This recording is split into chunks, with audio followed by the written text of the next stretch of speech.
오늘은 산상수훈 7번째 복, 화평하게 하는 자가 받는 복입니다. 이제 거의 다 왔습니다. 다음 주가 마지막입니다.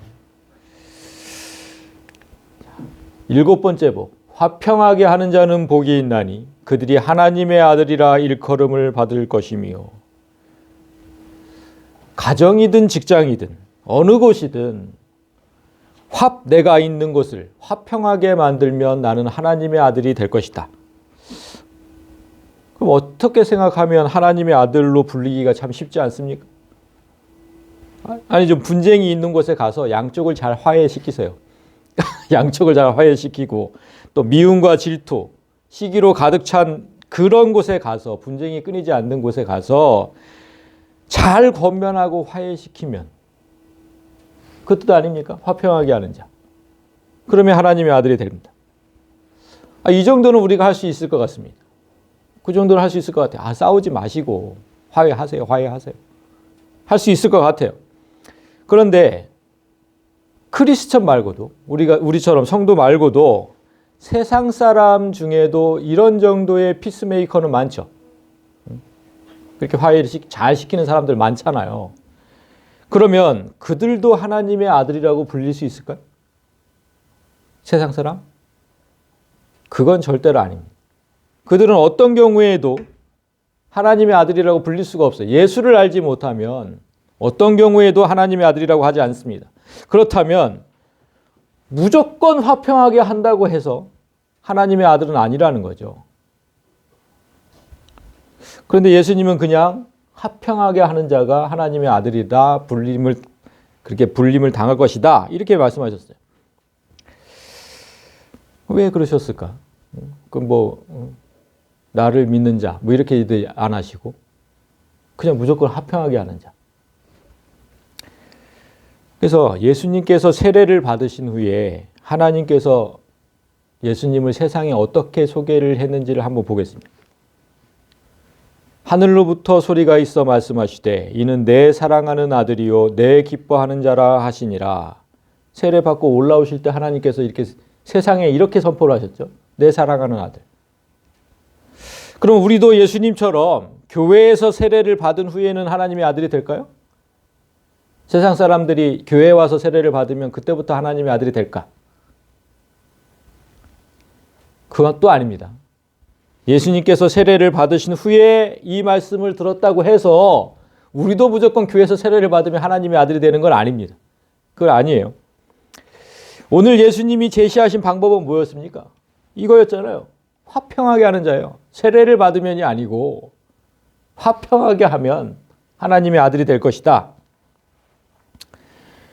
그 세상을 화평하게 만들면 하나님의 아들이 된다는 건데 이제 그 정확한 의미를 좀 알아야 되죠. 이것도 아니고 저것도 아니니까. 그 정확한 의미가 뭐냐. 그래서 오늘도 단어부터 살펴봐야 됩니다.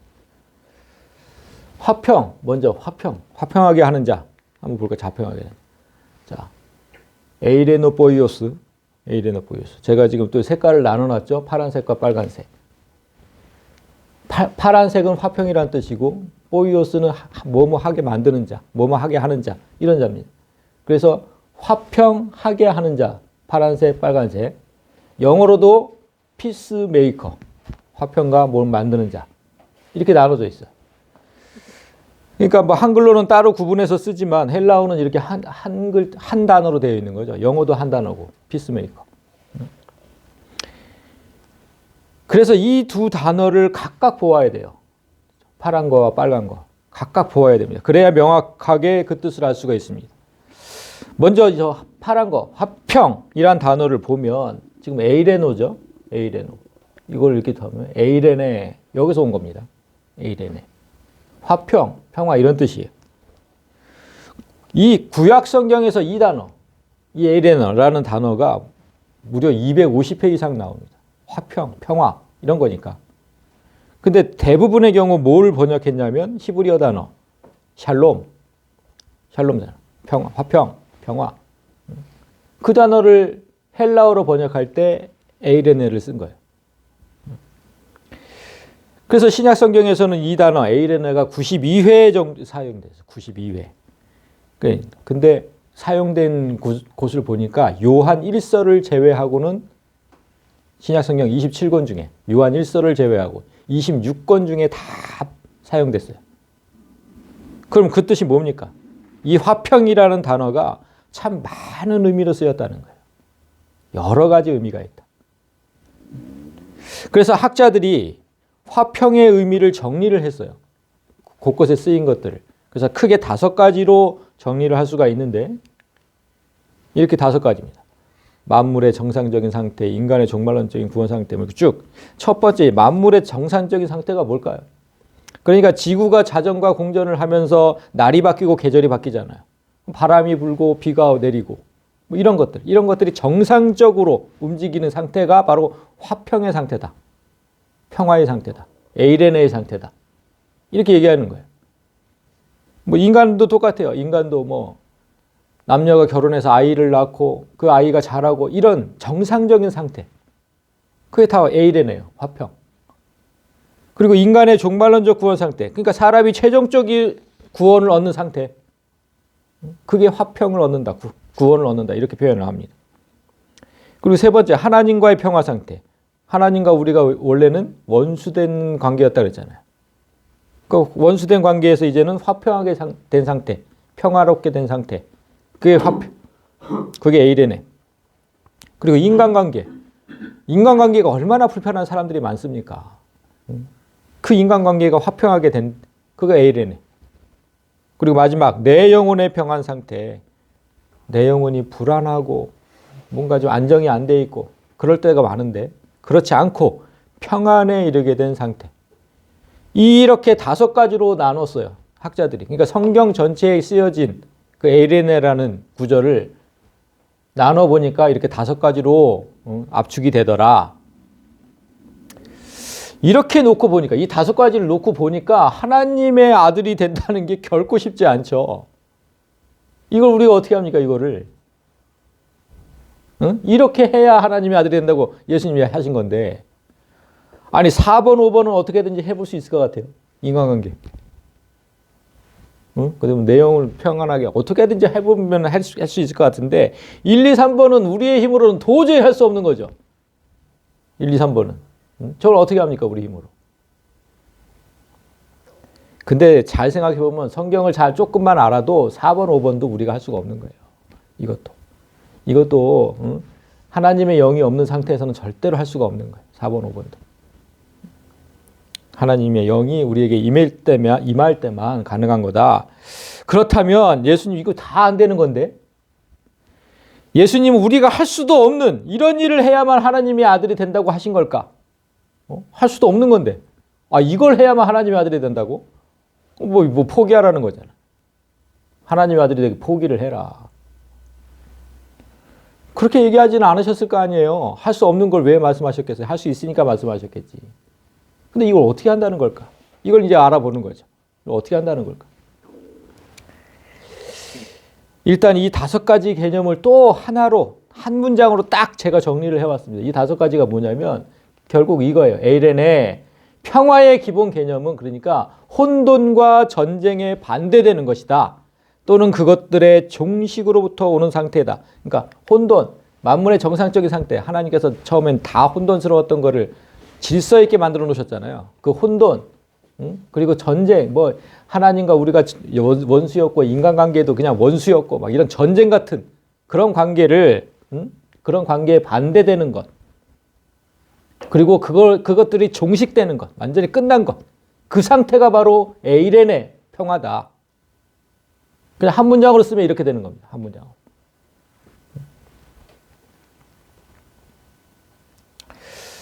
그렇다면 이제 화평하게 하는 자였잖아요.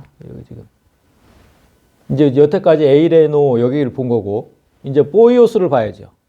보이오스 뭐뭐 하게 하는 자. 무슨 뜻이냐? 이 저 보이오스의 원형은 뭐냐면 보이에오예요. 보이에오. 만들다, 창조하다, 행하다. 참 이렇게 보면요. 만들다, 창조하다, 행하다잖아요. 이 단어가 구약 성경에서 무려 최고의 빈도를 자랑하는데 3,200회 이상 3,200개 이상. 이 단어가. 역대 최고의 수치죠. 이 단어보다 많이 쓰인 단어가 없어요. 성경에서. 이 단어의 빈도수가 이렇게 높은 이유는 그 히브리어 두 개의 단어를 다 이 단어로, 이게 헬라어잖아요. 그러니까 히브리어의 어떤 두 단어를 이 단어로 다 번역을 해놨기 때문이거든요. 그 히브리어 두 단어가 뭐냐면 첫 번째 아사, 일하다, 행하다, 만들다, 이루다 이런 뜻이에요. 그러니까 일하고 행하고 만들고 이런 내가 가고 오고 뭔가 만들고 먹고 쓰고 이런 단어는 다 아사예요. 그러니까 많을 수밖에 없는 거예요. 그 또 한 가지 단어는 바라라는 똑같아요. 만들다. 하나님께서 세상을 창조하셨을 때 이 단어가 쓰였어요. 바라, 창조하다. 그 뭐 새롭게 우리를 새로운 피조물로 만드시고 뭐 하는 것도 다 바라, 만들다, 창조하다. 이 두 단어를 이렇게 그 포이에오로 번역을 해놨기 때문에 그냥 뭐 기본적인 인간의 기본적인 행동들이 다 그 단어로 쓰인 거예요. 이거 두 단어로 기본적인 행동들이. 그러니까 3,200회 정도 쓰인 거예요. 그래서 신약 성경에서 구약 성경에서만 3,200회고 신약 성경에서도 약 570회 정도 사용됐습니다. 포이에오가 570회. 그러니까 신구약 합해서 거의 4,000개 가까운 4,000 구절 가까운 그렇게 많이 등장을 합니다. 그러니까 아까 화평이라는 단어도 여러 의미로 쓰였기 때문에 우리가 5가지로 줄이고 하나로 줄이고 막 이랬잖아요. 근데 지금 만든다, 화평하게 만든다 할 때 만든다는 단어는 거기에 비교도 할 수 없을 정도로 너무나 많이 4,000구절 가까이 쓰였기 때문에 그 단어를 다 찾아서 연구를 한다는 건 불가능한 거예요. 불가능해요. 그래서 화평하게 하는 자, 화평을 만든다는 의미를 정확하게 알 수가 없어요. 지금은 단어 연구만으로는 화평을 만든다는 게 무슨 뜻일까? 정확하게 알 수가 없어요. 그래서 어쩔 수 없이 일단 놔두고 하나님의 아들부터 보는 거예요. 이제 화평하게 만드는 자는 잠깐 놔두고 그 다음에 하나님의 아들이라 일컬음을 받을 것이요. 그러니까 하나님의 아들부터 보겠습니다. 성경에는 하나님의 아들이라는 표현보다 먼저 나온 게 뭐냐면 하나님의 아들들이에요. 하나님의 아들들. 제일 처음에 그 표현이 우리가 창세기 6장 2절 우리 지난주에도 봤는데 하나님의 아들들이 사람의 딸들의 아름다움을 보고 자기들이 좋아하는 모든 여자를 아내로 삼는지라. 여기 지금 하나님의 아들들이라고 쓰였죠. 그 다음에 욥기에 쓰였습니다. 하루는 하나님의 아들들이 와서 여호와 앞에 섰고 사탄도 그들 가운데 온지라. 지금 여기 창세기 6장이고 욥기잖아요. 창세기 6장과 욥기는 거의 같은 시대를 배경으로 하고 있습니다. 욥기는 그 시대의 사람이에요. 이렇게 까마득한 옛날이죠. 까마득한 옛날에 하나님의 아들들은 천사들이었어요. 천사들. 그러나 몇천 년이 흘러가지고 그로부터 몇천 년이 흘러서 다윗의 시대에 이르면 하나님의 아들은 사람까지 포함이 됩니다. 그제서야 다윗의 시대에 이르러서야. 그거 어떻게 할 수 있냐? 사무엘하 7장 12절에서부터 14절인데 네 수완이 차서 지금 다윗에게 말씀하시는 겁니다. 네 목숨, 네 생명이 다 차서 네 조상들과 함께 누울 때, 그러니까 죽을 때 내가 네 몸에서 날 네 씨, 누굽니까? 솔로몬 얘기하는 거잖아요. 솔로몬을 네 뒤에 세워 그의 나라를 견고하게 하리라. 이 말씀대로 솔로몬이 왕위를 받죠. 그는 내 이름을 위하여 집을 건축할 것이요. 이 말씀대로 솔로몬이 성전을 건축하잖아요.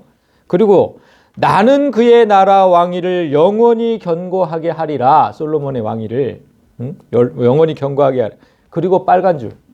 나는 그에게 아버지가 되고 그는 내게 아들이 되리니.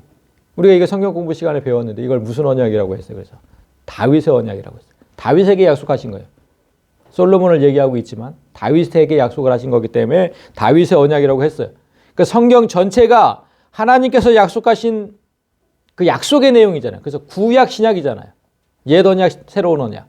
그 약속으로 가득 차 있는데 특별히 이 다윗의 언약이 보석처럼 빛나는 이유가 뭡니까? 예전에는 그냥 하나님께서 택하신 백성을 하나님의 백성이라고 했어요. 이 언약 전까지는. 근데 이 언약 이후에는 이제 하나님의 백성이 아니고 하나님의 아들이 된 거예요. 이 언약 이후에. 그러니까 그렇게 귀한 거 아닙니까? 보석처럼 빛나는 거죠. 어떻게 하나님의 백성과 하나님의 아들이 똑같아요? 너무나 틀리죠. 너무나 다른 거죠. 이렇게 약속하셨는데 그럼에도 불구하고 이스라엘 백성이 아들로 삼아주신 은혜에도 불구하고 이스라엘은 계속해서 배도와 타락을 일삼았고 마침내 포로로 끌려가게 되잖아요. 그때 호세아 그 예언자가 선지자가 이렇게 얘기를 합니다. 이렇게. 이스라엘 자손의 수가 바닷가 모래같이 셀 수도 없을 것이며, 그러니까 포로로 끌려간 이후를 이렇게 예언을 하는 거예요. 그들이 다시 전에 그들에게 하나님께서 이르기를 너희는 내 백성이 아니라 한 그곳에서, 그래서 포로로 끌려간 거예요. 내 백성이 아니라 그랬기 때문에. 아주 그냥 배도와 타락을 일삼았기 때문에. 그곳에서, 그렇게 말씀하신 그곳에서 너희는 살아계신 하나님의 아들들이라 이제 할 것이다. 다시 회복시키겠다는 거잖아요. 지금 호세아가 이렇게 예언을 하는 거예요. 그러니까 벌어졌던 이스라엘 자손들이, 하나님께 벌어졌던 그 자손들이 언젠가는 다시 하나님의 자녀가 될 날이 올 것이다. 언젠가는 그런 날이 올 것이다. 이렇게 예언을 했어요. 이 예언을 확증하듯이, 구약시대의 이 선지자의 예언을 확증하듯이 바울이 신약에서 뭐라고 했냐면, 피조물이 고대하는 바는 하나님의 아들들이 나타나는 것이니, 그러니까 여기서 피조물은 사람입니다. 사람이 간절히 기다리는 것, 고대하는 것, 간절히 기다리는 것이 뭐냐면 하나님께 버림받은 사람이 다시 하나님의 아들이 되는 그때, 그걸 기다린다.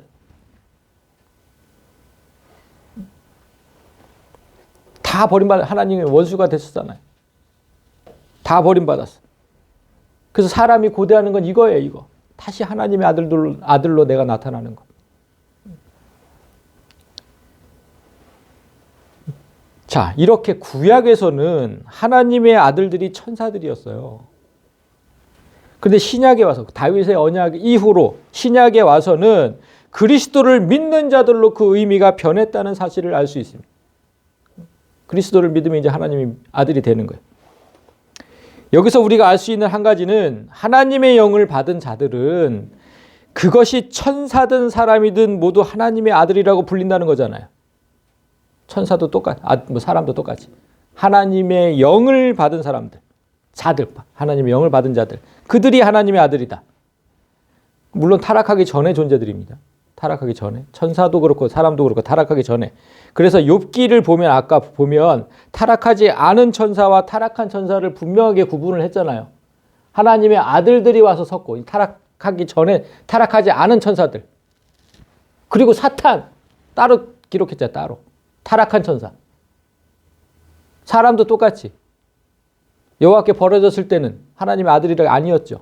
다시 그날을 고대하는 거지. 그러니까 타락하기 전과 후를 잘 구분을 하셔야 돼요. 하나님의 사람의 아들이 사람에서 나오듯이, 그잖아요. 우리가 아이를 낳으면 사람이잖아요. 하나님의 아들도 똑같아요. 하나님의 아들은 하나님에게서 나온 거예요. 하나님에게서. 그런데 천사나 사람이나 모두 하나님의 영에서 나왔기 때문에 하나님의 아들이지만, 타락하면 하나님의 영이 떠났기 때문에 하나님의 아들이 아니다, 이 말이에요. 자, 그래서 온전히 하나님의 영으로 사는 사람, 하나님의 영이 있는 사람, 하나님의 영으로 사는 사람을 하나님의 아들이라고 부른다. 바울이 또 이렇게 얘기했죠. 무릇 하나님의 영으로 인도함을 받는 사람을 하나님의 아들이라고 한다. 이 사실 때문에 세상 사람은 아무리 화평하게 해도 하나님의 아들이 될 수가 없는 거예요. 그들에게 하나님의 영이 없잖아. 그래서 세상 사람이 하나님의 아들이 될 수 있는 길이 뭡니까? 그래서 아까 우리가 얘기했잖아요. 예수 그리스도를 믿어야 된다고. 너희가 다 믿음으로 말미암아 그리스도 예수 안에서 하나님의 아들이 되었다. 예수가 없으면, 예수의 영이 없으면, 하나님의 영, 예수의 영 똑같은 얘기죠. 예수 안에서 하나님의 아들이 될 수 있는 유일한 길이에요. 유일한 길. 그래서 예수 안에서 예수를 통해서만 하나님의 아들이 될 수 있다. 그런데 여기서 우리가 예수를 믿어야만 하나님의 아들이 된다면, 전에도 한번 제가 얘기를 했는데 우리 성도들이 잘 모르는, 예수를 믿는다 할 때 도대체 뭘 믿는 거냐? 예수가 십자가에 달린 것을 믿어야 되는 것이냐? 도대체 뭘 믿는 거냐? 무엇을 믿으면 하나님의 아들이 될까요? 예수의 무엇을 믿으면 하나님의 아들이 될까? 성경에 아주 흥미로운 구절이 있습니다. 무엇을 믿으면 내가 하나님의 아들이 될까? 자, 이거 보세요. 아들을 부인하는 자에, 그러니까 예수님이죠. 예수님을 부인하는 자에게는 아버지가 없어요. 그러니까 아버지가 될 수, 하나님은 아버지가 될 수가 없고, 그 예수를 시인하는 자에게는 아버지도 있어요. 하나님이 아버지가 되실 수 있어요. 예수께서 하나님의 아들이심을 믿으면 나는 하나님의 아들이 된다는 거예요. 그걸 믿는 거예요. 예수님께서 하나님의 아들이심을 믿는 거. 그래서 다음 구절도 보면 누구든지 예수를 하나님의 아들이라고 시인하면 하나님이 그의 안에 거하시고 그도 하나님 안에 거하느니라. 이게 중요해요. 예수님을 하나님의 아들이라고 시인할 때만, 믿을 때만 내가 하나님의 아들이 될 수 있다, 이거예요. 그런데 여러분, 이 원리가 이해가 되세요, 지금? 이걸 그냥 단순히 그렇게 받아들이시면 안 되고 이 원리를 한번 생각을 해보세요. 아니, 왜 예수님이 하나님의 아들인 걸 믿으면 내가 하나님의 아들이 돼요? 왜 그래요? 아니, 생각을 해보세요. 저는 제주도에 계신 제 아버지의 아들이잖아요. 그죠? 분명히 저는 그래요. 그런데 만약 여러분이 제가 제 아버지의 아들이라는 사실을 확실히 믿어요. 여러분들이. 그러면 여러분들이 우리 아버지의 자녀가 됩니까? 네? 생각을 해보세요. 저는 제 아버지의 아들인데 제가 그 아버지의 아들이라는 걸 확실하게 믿으면 여러분이 우리 아버지의 아들이 되냐고. 지금 그 얘기잖아요. 예수님이 하나님의 아들임을 믿으면 우리가 하나님의 아들이 된대요. 이게 무슨 원리냐고, 이게. 예? 예? 어떻게? 그러니까 우리 지향교회 성도들만 이제 깨닫는 거야, 이제. 딱 나오잖아. 내가 예수다. 내가 예수다. 응? 자, 제가 그렇게 내가 예수고 예수가 나라고 그토록 주장한 이유가 여기 있는 거예요. 잘 보세요. 제가 제 아버지의 아들이라는 것을 여러분이 믿음에도 여러분이 제 아버지의 아들이 되지 않는 이유는 저와 여러분이 각각 다른 존재로 존재하기 때문이에요. 저와 여러분은 각각 다른 존재. 그러니까 내가 아버지의 아들이라고 해도 여러분이 내 아버지의 아들이 될 수가 없는 거잖아요. 근데 예수와 나는 달라요. 예수와 나는 달라. 각각 다른 존재가 아니에요. 예수와 나는 그냥 하나라니까, 하나. 그래서 예수가 하나님의 아들이면 나도 하나님의 아들이고, 예수가 십자가에 못 박혔으면 나도 당연히 십자가에 못 박힌 거예요. 갈라디아서 2장 20절. 내가 그리스도와 함께 십자가에 못 박혔나니. 그게 그 뜻이에요. 하나라고, 그냥 하나. 예수께서 부활했다면 나도 틀림없이 부활할 것이고, 예수께서 지금 하나님 우편에 앉아 계시다면 나도 그곳에 앉아서 세상을 통치할 거고, 똑같은 존재라고, 똑같은 존재. 안 그러면 이게 이해가 안 돼요, 이게. 아니, 왜 예수님이 하나님의 아들임을 믿으면 내가 하나님의 아들이 돼? 그렇잖아요. 다른 존재라면 안 되는 거예요, 다른 존재라면. 똑같은 존재이기 때문에 그런 거예요. 예수는 나고 내가 예수고. 그래서 로마서에 요한일서 5장 5절을 보면 이렇게 되어 있어요. 예수께서 하나님의 아들이심을 믿는 자가 아니면 또 세상을 이기는 자가 누구냐? 우리는 세상을 이길 수 없어요. 이 공중권세 사탄 권세가 잡고 있는데 우리가 어떻게 이겨? 아들이심을 믿는 자가 아니면 세상을 이기는 자가 누구냐? 아무도 없다는 거예요. 응? 왜 예수께서 세상을 이기셨기 때문에, 이미 세상을 이기셨기 때문에 나도 당연히 세상을 이길 수 있는 거라고 얘기하는 거예요. 내가 예수라니까. 예수가 나고. 예수와 내가 하나란 사실을 믿지 않으면 성경의 모든 말씀을 이해를 할 수가 없어요. 다 성경을 정말 깊이 보시면 다 그렇게 얘기하신다고. 예수가 나고 내가 예수고. 예수는 또 하나의 나로 이 땅에 오신 거예요. 2000년 전에 또 하나의 나로 이 땅에 오신 거라고. 그분이 하나님이시기 때문에 우리가 잃어버린 하나님의 영은 예수와 내가 하나라는 걸 믿을 때 회복되는 거예요. 그분은 하나님으로 오셨잖아요. 또 하나의 나로 오셨다니까. 그러니까 그 사실을 믿으면, 내가 예수라는 걸 믿으면 그게 그때 회복이 되는 거예요. 내가 하나님의 영을 잃어버렸던 걸. 그래서 아들이 있는 자에게는 생명이 있고 하나님의 아들이 없는 자에게는 생명이 없는 거예요. 계속 똑같은 얘기를 하시는 거예요. 예수께서 내 안에 있으면 나는 예수기 때문에, 그래서 그분이 성취하신 영원한 생명을 나도 당연히 갖는 거고, 예수가 없으면 나는 예수가 아니기 때문에, 그래서 영원한 생명이 없는 타락한 존재에 불과한 거예요. 세상 사람들처럼. 그냥 타락한 존재로 살아가잖아. 그 사람들한테 무슨 영원한 생명이 있어요? 예수가 아니니까. 천사 중에 타락하지 않은 천사들은 여전히 하나님의 아들이라고 불려요. 그러나 이미 타락했던 우리는 예수라는 옷을 입어야만 되는 거예요.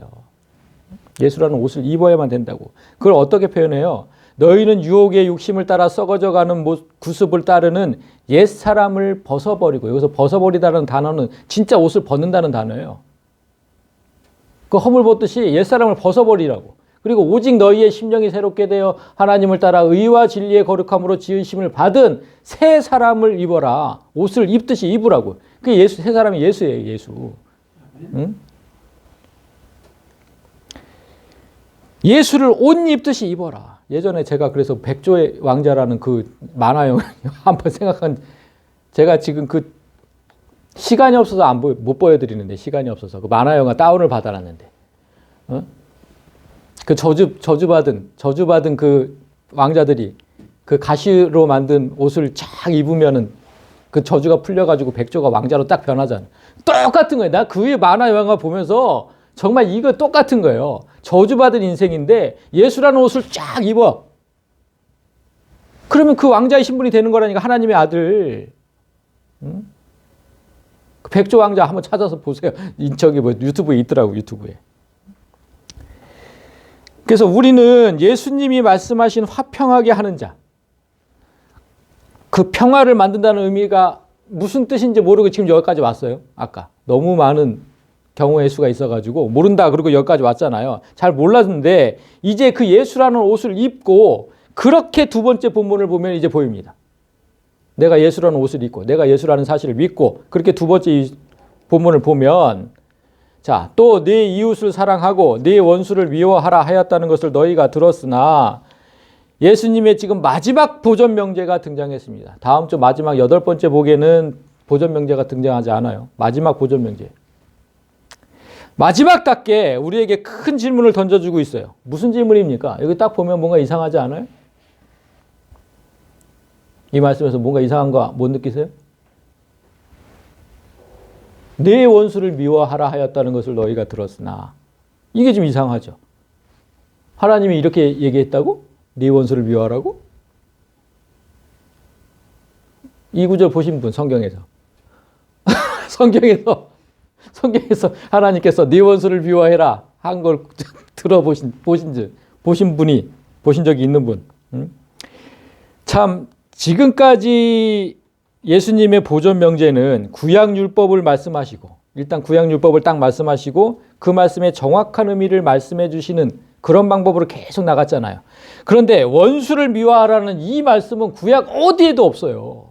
구약 아니 신약뿐만, 신약까지도 성경 전체에 어디에도 이런 말씀은 없어요. 근데 이런 말씀을 너희가 들었다 그러지. 너희가 들었다. 어떻게 된 거예요? 사람에게며. 아유, 권사님이 오늘 컨디션이 좋으시네. 컨디션이 좋으셔. 자, 지난주 말씀에도 예수님은 악한 자에게 억울하게 당했다고 해도, 집사님 기도하신 것처럼 선으로 그 악을 갚으라고 그랬잖아요. 절대 악을 악으로 갚지 말라 그랬잖아요. 응? 원수를 갚지 말며. 분명히 이렇게 얘기했어요. 이게 지금 어디서 나온 거냐면 레위기 19장에서 나온 건데 구약에도 이렇게 얘기를 하셨다고. 구약에도 원수를 갚지 말며 동포를 원망하지 말며 이웃 사랑하기를 네 자신과 같이 사랑하라. 구약율법도 예수님도 분명히 다 원수를 사랑하라고 하셨지 원수를 미워하라고 한 적이 없어요. 근데 지금 성경에 기록된 말씀이 없다면, 이렇게 성경에 기록된 말씀이 없다면 하나님께서는 그런 말씀을 하신 적이 없다는 거예요. 성경이 없다면 하나님은 그런 말씀을 하신 적이 없는 거예요. 그럼 누가 했을까? 지금 권사님 얘기하신 것처럼 사람이 한 거예요. 사람의 계명. 우리 이렇게 써둔 사람의 계명. 유대인들의 지도자들, 그들이, 예수님은 지금 하나님의 법을 말씀하신 것이 아니고, 자, 여기서 너희가 들었잖아. 너희가 들었다. 하나님께서 말씀하신 걸 들었다는 게 아니고 유대인들의 지도자들이 가르친 그 잘못된 교육을 지적하시는 거예요. 우리가 옛날에 때려잡자 김일성, 무찌르자 공산당 이런 얘기 진짜 많이 했는데 그렇게 했던 것처럼 유대의 지도자들도 자신의 나라를 침공했던 원수들을 절대로 잊지 말고 갚아주려고 했거든요. 그대로 갚아주라고. 우리나라처럼.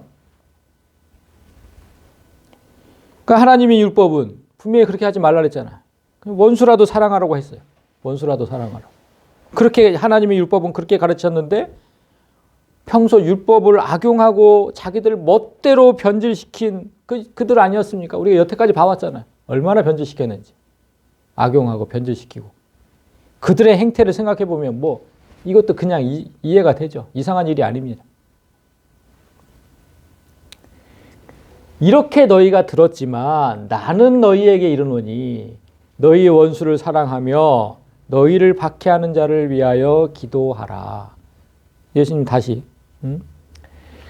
절대로 원수를 갚지 말라고 다시 한번 얘기하시죠.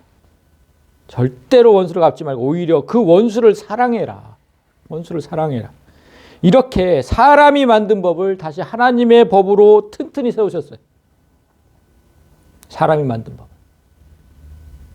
그리고 좀 더 깊은 수준을 주문하는 게 뭐냐면 그런 자들을 위해서 기도해라. 그런 자들을 위해서 기도를 해라. 그러니까 원수를 위해서 기도를 하라는 거예요. 원수를 위해서. 여러분, 그 성도들이 이렇게 보면 성도들이 기도 자체를 잘 하지 않잖아요. 기도 자체를 잘 하지를 않아요. 한다면 어떻게 해요? 기도를 한다면 늘 나와 내 가족을 거의 중점적으로 기도를 하죠. 나와 내 가족. 좀 시간이 남으면 그때 이제 좀 교회, 그 다음에 나라 뭐 이렇게 가는 거죠. 좀 시간이 남으면. 그렇기 때문에 우리가 원수를 위해 기도한다는 거는 내 평생에 한 번도 안 하는 사람이 더 많아. 내 평생에 한 번도 안 하는 사람이. 아니 뭐 다른 나와 내 가족을 위해서 기도하는 것도 시간이 없어서 못하는 판에 무슨 원수를 위해서 기도를 하냐고. 근데 예수님은 이렇게 얘기하셨는데 우리 성도들이 말씀 진짜 지지리도 안 듣는 거죠. 지지리도 안 듣는 거야. 할 수가 없어요. 우리는 원수 같은 인간이 잘 되도록 기도를 해준다고? 우린 진짜 못하는 거야 이거는. 그냥 저주만 안 하면 다행이죠. 저주만 안 하면. 저주만 안 해도 다행이에요. 무슨 기도를 해주냐고. 그냥 전 진짜 저주만 안 해. 그냥 저주라도 하지 말아야지. 무슨 기도를 해요? 어떻게 기도를 해? 그런데 예수님은 그 원수를 사랑하고 기도까지 해주는 사람이 세상을 화평하게 만드는 자라고 지금 얘기하는 거거든요. 그가 하나님의 아들이라고 하시는 거예요, 지금. 그런 사람이 하나님의 아들이라고. 왜 꼭 그렇게까지 해야 하나님의 아들이 됩니까, 도대체? 왜 꼭 기도까지 꼭 해줘야 되냐고. 하나님 아들이 되는 게 왜 그렇게 힘이 드냐고. 왜 그렇게. 왜 그래요? 아까 이거 기억나시죠? 전쟁을 끝내야 되기 때문에 그래요. 전쟁을 끝내야 되기 때문에. 혼돈과 전쟁에 반대되는 것, 또한 그것들의 종식으로부터 오는 상태가 화평이라 그랬으니까. 그러니까 악한 자를 대적해가지고 내 마음에 평화가 온다면 100번이라도 그렇게 하겠다니까. 근데 안 오잖아. 우리가 지난주에 기독교 농부 얘기도 했잖아요. 안 오잖아, 평화가. 내 마음이 훨씬 더 불편하다니까. 그 그리고 복수는 끝없이 반복되고 전쟁은 끝나지가 않아요. 평화가 올 수가 없다고, 전쟁이 끝나지가 않으면. 내 삶에, 내 마음에 평화가 없어요. 절대로 평화가 올 수가 없어요. 악한 자를 대적한다고 해도. 그래서 원수를 사랑하는 일이 곧 화평을 만드는 일이 되는 거예요. 내 마음에 평안이 있으려면 내가 먼저 그 원수를 사랑하고 이해하고 용서하고 해야 내 마음에 평화가 올 거 아니냐고. 종식되는 거, 그 전쟁이 종식되는 거. 그게 평화.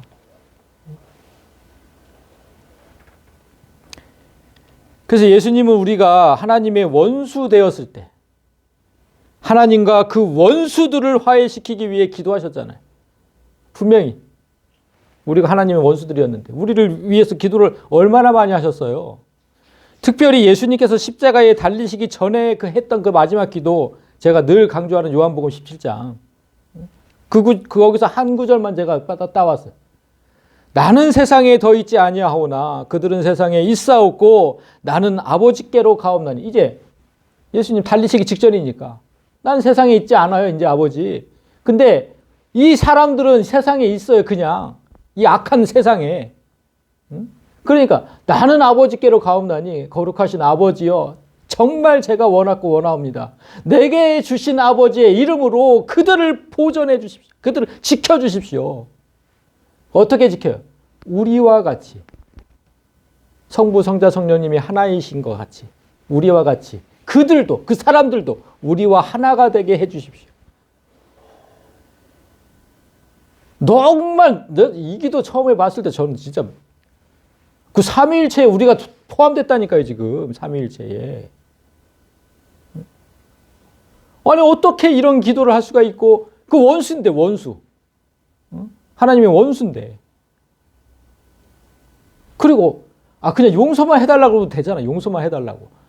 그래도 정말 감사한 기도인데 그 삼위일체 하나님과 하나가 되게 해달라잖아요. 하나가 되게 해달라고. 아니 이런 구절 보면 막 전율이 일어나지 않습니까? 저는 진짜 한참을 내가 일어서지 못했다니까요. 이 말씀을 보고. 이렇게 원수를 사랑하고 하나님과 우리 사이에 꽉 막혀있던 담을 헐 수 있는 실제적인 능력은 그냥 내가 죽는 거예요. 그것 때문에 예수님이 죽으신 거라고. 그것 때문에. 응? 그러니까 화평을 만들려면 가장 실제적인 능력이 내가 죽는 거라고. 내가 죽는 거. 내가 죽는 그 어려운 일을 예수님이 기꺼이 할 수 있도록 기도하셨어요. 잔을 옮겨달라고 얼마나 막 하셨습니까? 사람이기 때문에, 우리가 똑같은 사람이기 때문에 두렵기도 하고, 그렇지만 내가 반드시 할 수 있도록 기도하신 거예요. 기도하신 거. 응? 우리도 할 수 있어요. 우리도. 진짜 하기 싫어. 예수님처럼 이 잔을 내게 옮겨달라고. 그렇게 맨날 우리도 그렇게 밖에 될 수 없지만 할 수 있게 해달라고 기도하는 거야. 할 수 있게. 이같이 한즉, 그러니까 그렇게 기도한즉 하늘에 계신 너희 아버지의 아들이 되리니. 오늘 첫 번째 본문과 두 번째 본문에서 똑같이 아들이 나오잖아요. 하나님의 아들. 여기서 진짜 저희가 진짜 이 두 본문을 합해야 된다는, 연결 지어야 된다는 게 제가 더더욱이나 확신이 갔죠. 그렇게 기도하면 하늘에 계신 너희 아버지의 아들이 되리니 이는 하나님이 그 해를 악인과 선인에게 비추시며 비를 의로운 자와 불의한 자에게 내려주심이라. 예수님께서 기도를 통해서 나를 죽이셨잖아요. 그 어려운 일, 나를 죽이셨어요. 그렇게 하나님과 사람 사이에 평화를 조성하셨던 것처럼 하나님의 원수된 한 사람을 위해서 기꺼이 죽을 수 있도록 기도하는 네가 하나님의 아들이다. 믿지 않는, 아직도 믿지 않는, 이 자리에 아직도 오지 않는 그 한 사람을 위해서 내가 기꺼이 죽을 수 있도록. 그냥 데리고 오는 게 아니에요. 그냥. 그 사람을 위해서 내가 죽어야 되는 거예요. 그 정도의 노력은 있어야 한 영혼을 구원하는 거지. 그냥 가서 전도지 돌린다고 되는 게 아니라고. 자, 그 후반절 부분 보세요. 하나님이 그 해를 악인과 선인에게 비추시며 비를 의로운 자와 불의한. 자, 하늘에 떠 있는 태양이 악인을 피하고 의인만 비춥니까? 그렇지 않잖아요. 모든 사람, 믿지 않는 사람에게도 다 태양은 비추죠. 마른 땅에 내리는 비도 불의한 자의 땅은 피하고 의인의 땅에만 내리지 않죠. 하나님의 은혜는 모든 사람에게 공평하게 내려진다는 거야. 모든 사람에게. 그런 것처럼 네가 진정 하나님의 아들이라면 원수를 위한 기도에 사람을 가려서는 안 된다. 죄는 절대로 안 해줄 거야 내가. 그러면 안 된다. 사람을 가리지 마라. 하나님께서 사람을 가리는 거 봤냐? 우리는 하고 싶은 사람만 하죠. 하고 싶은 사람만. 나한테 좀 잘해주는 사람만. 그러면 안 된다는 거예요. 그래서 예수님이 이어서 얘기하시는 거예요. 너희가 너희를 사랑하는 자만 사랑하면 무슨 상이 있겠느냐. 세리도 이같이 아니하느냐. 그러니까 죄인의 대표로 여겨지던 세리잖아요. 그 당시에 죄인의 대표 세리. 그 죄인의 대표도 자신을 사랑하는 사람은 사랑한다. 우리가 이 수준에 머무르면 무슨 하나님, 그냥 죄인인 거지 무슨 하나님의 아들이냐. 그 수준이면 죄인의 대표처럼. 또 너희가 너희 형제에게만 문안하면 남보다 더하는 것이 무엇이냐. 이방인들도 이같이 아니하느냐. 여기서 문안은 축복의 인사를 뜻합니다. 축복의 인사, 축복하는 거. 그러니까 하나님을 모르는 세상 사람들도 자기 가족들에게는 항상 복을 빌어주잖아요. 세상 사람들 다 그러죠. 근데 그 수준에 머무르면 하나님을 모르는, 즉 타락한 상태의 사람과 똑같은 거지. 무슨 네가 하나님의 아들이냐. 세상 사람과 똑같으면 무슨 하나님의 아들이에요. 그들도 다 그렇게 한다니까. 그들도. 그러므로 하늘에 계신 너희 아버지의 온전하신 것 같이 너희도 온전해라. 너희 아버지라 그랬잖아요. 지금 너희 아버지. 하나님처럼. 그러니까 예수님은 이미 우리를 하나님의 아들로 인정하고 있잖아요. 이미 인정하고 계세요. 하나님의 아들이라고. 너희 아버지라고 했으니까. 그런데 여기서 보면 온전하심. 이 온전함은 뭐냐면요. 온전함이 뭐냐면 텔레이오스, 완전한, 완벽한. 영어로는 퍼펙트. 이런 뜻이거든요. 그러니까 사람은 그 누구도 부족함 없이 완전하거나 완벽할 수가 없어요. 사람은. 우리 구원받은 우리가 뭐 완전하고 완벽합니까? 늘 죄를 짓고 살지. 그런데도 예수님은 하나님의 아들은 그럴 수 있다고 얘기해요. 하늘에 계신 너희 아버지의 하나님께서 완전하신 것처럼, 완벽하신 것처럼 너희도 그러라는 거예요. 그렇게 완전하고 완벽하라는 거예요. 이거 도대체 무슨 말씀입니까? 도대체 사람이 어떻게 그럴 수가 있어요? 어떻게 이게 완전하고 완벽할 수 있냐고. 이게 이해가 안 되는데 이 단어가 제일 많이 쓰인 곳이 텔레오스가 어디에 제일 많이 쓰였는지를 보면 예수님의 정확한 뜻을 알 수가 있어요. 이 단어가 어디에 제일 많이 쓰였느냐. 레위기 제사법에 사람이 화목제의 제물을 서로 드리려면 수컷이나 암컷이나 흠없는 것으로 여호와 앞에 드릴지니. 제사법에 우리가 제일 많이 보는 게 이 흠없는 제물이잖아요. 흠없는 제물. 계속해서. 이 흠없는 이 텔레오스예요. 완전한 제물, 완벽한 제물. 이 제사법에. 그러니까 구약의 제사가 오늘날 뭐라고요? 오늘날 우리가 드리는 예배잖아요. 예배. 그리고 흠없는 제물은 예수의 피로 정결하게 씻긴 우리가 제물이라고. 흠없는 제물. 죄가 없는 제물이라고. 죄가 없는 제물. 그게 흠없는 제물이. 예수의 피로 씻긴 성도. 우리가 그래서 매주일 예배를 시작할 때 무슨 고백을 합니까? 주의 보좌로 나아갈 때 어떻게 나가야 할까? 자격 없는 내 힘이 아닌, 나는 자격이 없어. 죄인이니까. 오직 예수님의 보혈로, 그 깨끗하게 내 죄를 씻기는 그 예수님의 보혈로 하나님 앞에 나아간다. 맨날 이 고백하고서 예배를 드리잖아요. 그 얘기예요. 그 얘기. 오직 예수 그리스도의 보혈로 죄가 깨끗이 씻긴 자, 그들이 하나님 앞에 완전하고 완벽한 자라는 거예요. 아멘. 나는 죽고 예수로 사는 그들, 죄인인 나는 죽고 오직 예수로 사는 그들만이 하나님 앞에 나올 수 있기 때문에 우리는 예배자가 된 거예요. 그렇게 안 나오면 하나님 앞에 다 죽는다니까. 다 죽어. 하나님 앞에 나오기만 하면. 그래서 하나님의 아들이신 예수께서 사람을 가리지 않고 화평을 이루셨듯이 이제 예수로 사는 우리도 악인, 원수를 가리지 않고 그들을 위해 기꺼이 죽을 수 있어야 한다. 하나님이 온전하신 것처럼 너희도 온전해라. 하나님이 내가 거룩하니 너희도 거룩해라. 이거랑 똑같은 말씀이에요. 세상 사람들과는 다르다는 거예요. 세상 사람들과는. 너희는 다르다. 빛과 소금이다. 다 똑같은 얘기. 그들을 위해 기꺼이 죽을 수 있어야 한다. 예수님처럼.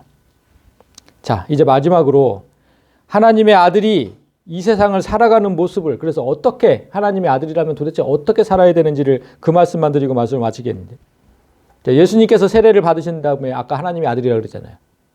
그렇게 하나님의 아들이라는 음성을 듣고 바로 성령에 이끌려서 어디로 가세요? 광야로. 왜 가셨어요? 마귀에게 시험을 받으러 그 광야로 가셨잖아요. 거기서 마귀에게 시험을 당하시는데 첫 번째 시험은 40일을 굶은 예수님께 돌을 떡으로 만들어라, 이 시험이었잖아요. 자, 내가 만일 하나님의 아들이여든 명하여 이 돌들로 떡덩이가 되게 하라. 되게 이 시험은 경제적 유혹이라고 오늘날 우리한테 적용하면 경제적 시험이다. 떡덩이, 경제적, 돈, 먹는 것, 경제적 유혹. 자, 첫 번째가 경제적 유혹이에요. 두 번째 시험은 성전 꼭대기에서 뛰어내리라는 거였죠. 네가 만일 하나님의 아들이여든 뛰어내리라. 기록되었으되 그가 너를 위하여 그의 사자들을 명하시리니 그들이 손으로 너를 받들어 발이 돌에 부딪히지 않게 하리로다. 그 성전 꼭대기에서 뛰어내려도 하나님이 널 지켜주실 거 아니냐. 마귀가 이렇게 유혹을 했어요. 이 시험은 그러니까 뭡니까? 대개 명예에 대한 유혹 또는 영웅 심리에 대한 유혹이라고 해석을 해요. 쫙 뛰었는데 안 다치면 모든 사람들이 나를 다 주목하고 높이 볼 거 아닙니까? 명예, 영웅. 두 번째는 이거고, 세 번째 시험은 뭡니까? 세 번째 시험은 마귀에게 엎드려서 경배하면 천하 만국과 영광을 주겠다. 마귀가 높은 산으로 데려가서 천하 만국을 다 보여줘요. 아주 그냥 다 보여줘. 그리고서 내게 엎드려 경배하면 이 모든 것을 내게 주리라, 이렇게 얘기를 했어요. 이 유혹은 되게 뭐예요? 권력욕 또는 소유욕. 내가 다 가질 수 있는 거. 권력, 소유. 이렇게 마귀가 세 가지를 시험을 했어요. 세 가지를. 우리가 이 세상에 살아가면서 늘 당하는 시험 세 가지. 저는 오늘 이 세 가지 시험의 내용을 얘기하려는 게 아닙니다. 그 내용을 얘기하려는 게 아니고, 제가 오늘 본문을 묵상하면서 예수님의 이 시험 장면이 생각난 이유는 마귀가 시험에 앞서서 항상 했던 얘기. 이거. 네가 만일 하나님의 아들이거든. 네가 하나님의 아들이거든. 이것 때문에 그래요. 이것 때문에. 그러니까 네가 하나님의 아들이라면, 정말 네가 하나님의 아들이라면 이 정도는 돼야 된다는 거 아니에요. 이 정도는 할 수 있어야 되는 거 아니야? 그래야 네가 하나님의 아들인 거 아니야?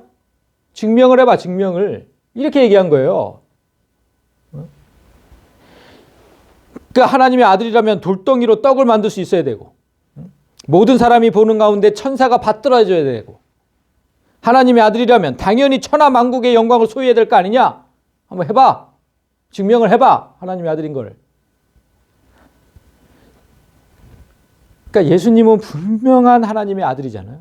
아들이 맞아요. 그런데도 그러니까 마귀가 요구한 것을 보란 듯이 해보이고 진정한 하나님의 아들임을 보여줄 수 있는 능력이 그분에게는 있어요. 분명히 있다고. 딱딱. 응? 아, 그래? 내가 보여줄게. 딱 할 수 있다고. 마귀 코를 납작하게. 그렇게 해줄 수 있어요. 그런데 예수님은 그렇게 하지 않으셨잖아요. 첫 번째 시험에 뭐라고 하셨습니까? 첫 번째 시험에 사람이 떡으로만 살 것이 아니요 하나님의 입으로부터 나오는 모든 말씀으로 살 것이라. 그러니까 이 세상에서 잘 먹고 잘 사는 게 중요한 게 아니다. 떡이 중요한 게 아니다. 뭐가 중요해? 하나님 말씀이 중요한 거다. 하나님 말씀이. 그게 하나님의 아들이야. 그게 하나님의 아들.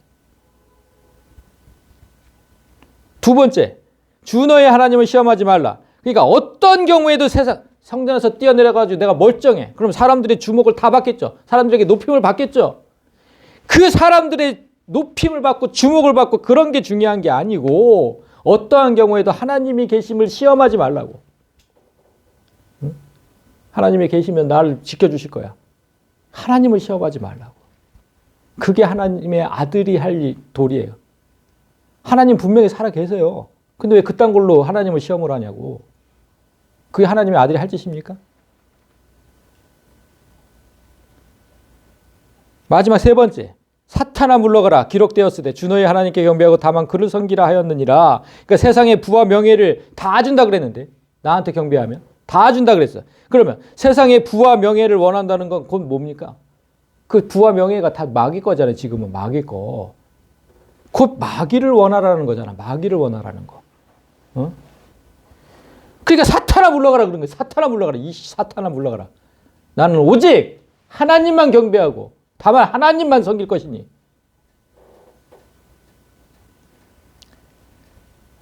그래서 성도 여러분, 내가 세상의 것을 가질 능력이 충분히 있다고 해도 난 정말 나 세상에 나가면 돈 잘 벌 자신 있어. 난 세상에 가면 높임을 받을 수도 있고 명예를 가질 수도 있고 난 진짜 그런 능력이 충분하게 있어. 난 자신 있어. 아무리 그렇게 자신이 있고 능력이 있다고 해도 그걸 갖는 순간 하나님의 아들은 포기하는 거예요. 그 마귀에게 속한 걸 갖는 순간 하나님의 아들은 포기하는 거라고. 우리는 예수님께서 시험 받던 그 광야, 그곳에 살고 있는 거예요. 그곳에. 우리 맨날 광야가 우리 지금 이 시대라고 하지 않았습니까? 이스라엘 백성들이 살던 그 광야. 그곳에 살고 있어요. 따라서 사탄은 지금도 똑같은 유혹으로 우리를 시험하는 거예요. 매일 똑같은 유혹으로. 조금 더 경제적으로 나아지길 소망하고 나를 높이며 영웅이 되고 싶어 하고 얼마나 많은지 몰라요. 나를 높이고 싶은 마음이. 그리고 갖지 못한 것을 소유하고 싶은 저것 좀 가졌으면 좋겠다. 저것 좀 우리 집에 있었으면 좋겠다. 그런 욕망도 늘 있잖아요. 늘. 이런 세상 것들로 끝없이 유혹하면서 우리에게 말해요. 네가 정말 하나님의 아들이거든. 이런 것들을 가져봐라. 그래야 하나님의 아들 아니냐? 그렇게 지질이 못 살면서 무슨 하나님의 아들이.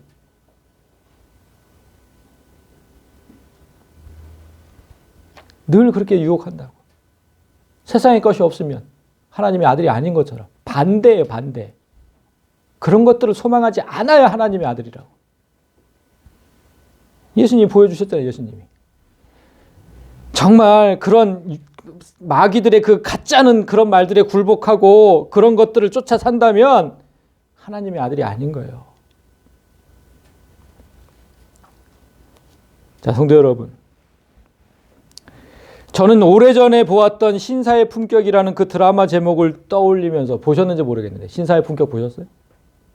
신사의 품격. 그런 드라마가 있었어요. 그 드라마의 제목을 떠올리면서 설교 제목을 정한 거예요.